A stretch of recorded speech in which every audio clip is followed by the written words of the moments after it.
اسی طرح تعویذ بھی لینے جائیں تو تعویذ بھی دیے جاتے ہیں. کوئی بیٹا چاہیے تو اس کا تعویذ الگ ہوگا، کوئی شادی نہیں ہو رہی اس کا تعویذ الگ ہوگا، کوئی تندرستی ہے تو بھائی یہ تعویذ استعمال کر لو، یہ وظیفہ پڑھ لو. تو درود پاک میں جو ہے وہ ہر مسئلے کا حل ہے. بیماری ہے درود پاک پڑھے، تندرستی ہے درود پاک پڑھے، قرضہ چڑھ گیا درود پاک پڑھے، آزمائش میں گھرے ہوئے درود پاک پڑھے، نیک بننا چاہتے ہیں درود پاک پڑھے، گناہوں سے چھٹکارا چاہتے ہیں درود پاک پڑھے، اولاد چاہیے درود پاک پڑھے، بیٹا چاہیے درود پاک پڑھے. اچھا بیٹے ہیں بیٹیاں نہیں ہیں بیٹی چاہیے درود پاک پڑھے، انشاءاللہ بیٹیاں ملے گی انشاءاللہ الکریم. جناب میرے آقا نے فرمایا نا تیرے لیے کافی ہے. اسی طرح استغفار بھی وہ ورد ہے جس میں ہر مسئلے کا ہے.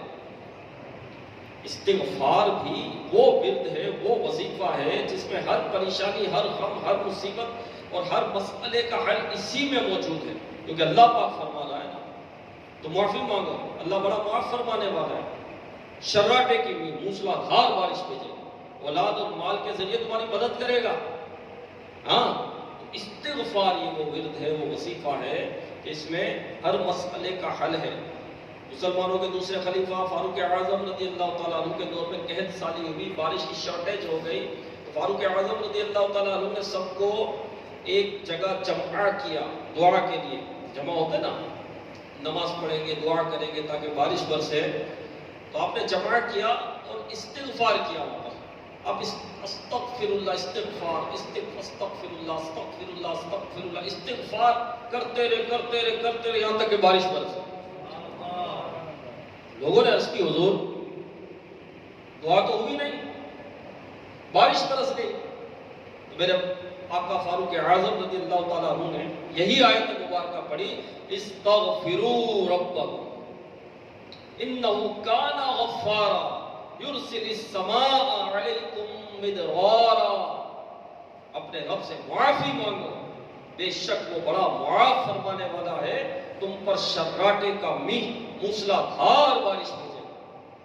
استغفار کریں، استغفار کریں، استغفار کریں. میرے پیارے اسلام بھائی آپ بتائیے ہم دن میں کتنی مرتبہ استغفار کرتے ہیں؟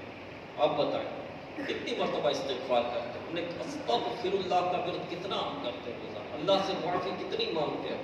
ارے دعا کتنی کرتے ہیں یہ تو بتائیں. دعا تو کرتے ہی نہیں، ہم نہیں کرتے دعا. نماز میں امام صاحب کروا دیں تو ہاتھ اٹھا لیتے ہیں، لیکن توجہ ہماری دعا کی طرف نہیں ہوتی.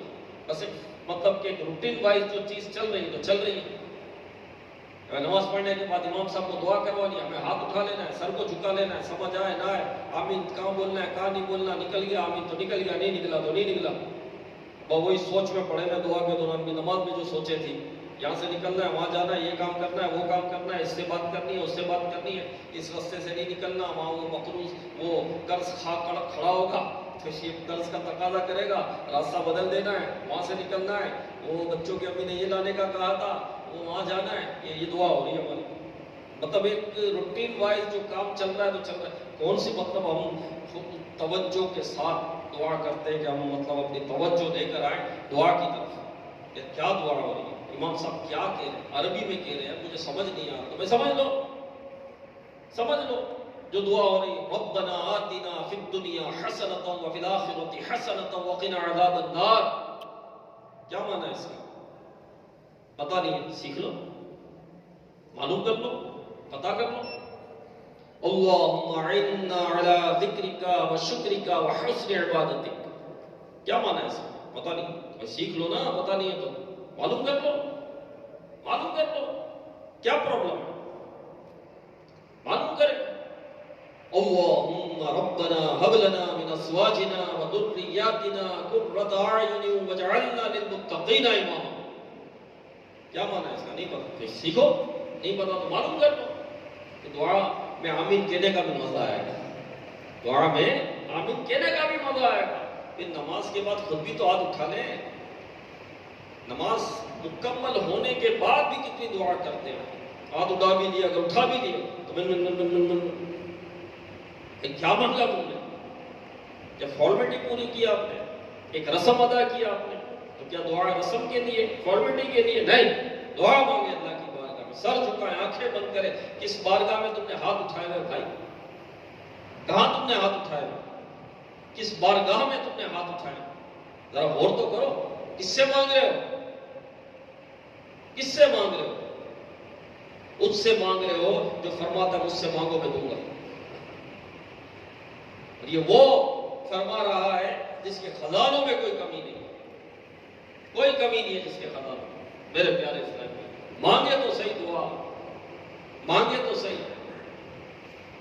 ایک چرواہا دعا مانگ رہا تھا، بکریاں چر رہی تھی اس کی، وہ دعا کر رہا تھا ہاتھ اٹھا کر. تو حضرت موسیٰ علیہ السلام نے دیکھا. تو حضرت موسیٰ علیہ السلام نے کہا، سننے والے بات کہا کہ دعا کو قبول کرنا اگر میرے ہاتھ میں ہوتا تو میں کب کی اس کی دعا قبول کر لیتا. موسیٰ علیہ السلام کا کلام دیکھیں، کلام دیکھیں. کلیم اللہ ہے نا، اللہ کے محبوب ہیں، کلیم اللہ ہیں، اللہ سے کلام کرنے والے تھے. یعنی یہ نہیں کہہ رہے، یہ نہیں فرما رہے اللہ اس کی دعا قبول کر لیں، نہیں. گفتگو دیکھیں کہ دعا قبول کرنا میرے ہاتھ میں ہوتا نا تو کب کی قبول کر لیتا. کس کو کہا جا رہا ہے؟ یہ محبوب اور وحید کا معاملہ ہے، یہ محبوب اور وحید کا معاملہ ہے. تو اللہ پاک نے فرمایا موسیٰ تو مجھ سے زیادہ رحیم نہیں ہے.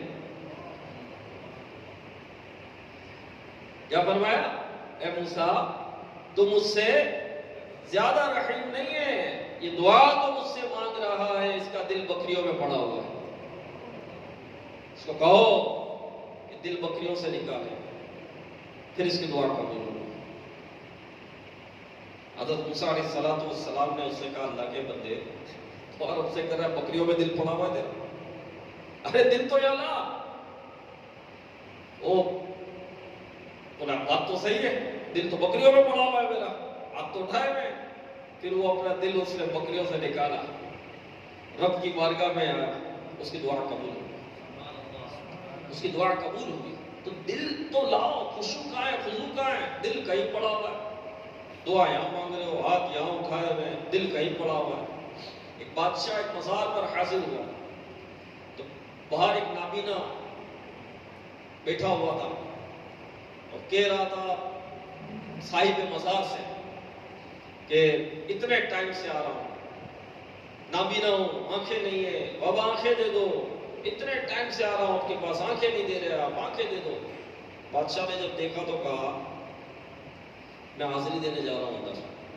بادشاہ ہوتا ہے، اور حاضری دے کر آ رہا ہوں، اگر تیری آنکھیں نہیں آئی نا تو تیرا گلا اڑا دوں گا. اگر تیری آنکھیں نہیں آئی تیرا گلا اڑا دوں گا. بادشاہ ہے. ارے بھائی بادشاہ گیا حاضری کے لیے، جب حاضری دے کر آیا تو اس کی آنکھیں آ گئی تھی، آنکھیں آ گئی تھی. بادشاہ نے اس کو کہا تو جو اتنے ٹائم سے آ رہا تھا نا، یہاں سے نہیں مانگ رہا تھا، یہیں سے مانگ رہا تھا. جب تیری جان پر بنی نا کہ بابا اب تو جان جانے والی، آنکھیں نہیں تھی، اب تو گلا ہی اڑ جائے گا. جب تیری جان پر بنی نا پھر تو نے یہاں سے دعا مانگی. جب تو نے یہاں سے دعا مانگی نا، جب یہاں سے جب نکلتی ہے وہ قبول ہوتی ہے. وہ قبول تو میرے بھائی خشوع، خضوع، عاجزی، انکساری، توجہ لے کر آئیں، توجہ لے کر آئیں. وہ دعا ہو رہی ہے، دعا ہو رہی ہے، بڑی بڑی راتوں کی دعا ہو رہی ہے. لنگر میں دل پڑا ہوا ہے، لنگر کب کھلے گا، کہاں کھلے گا، کہاں جگہ ملے گی، کہاں بیٹھیں گے، کہاں تھال آئے گا، روٹی ملے گی نہیں ملے گی، آلو ملے گا نہیں ملے گا. بولے آمین. ارے اللہ کے بندے ایسی دعا ہو رہی ہے، ایسی دعائیں ہو رہی ہیں، ایسی دعائیں ہو رہی ہیں. حاجی عبدالحبیب بھائی رکن شورا ہمارے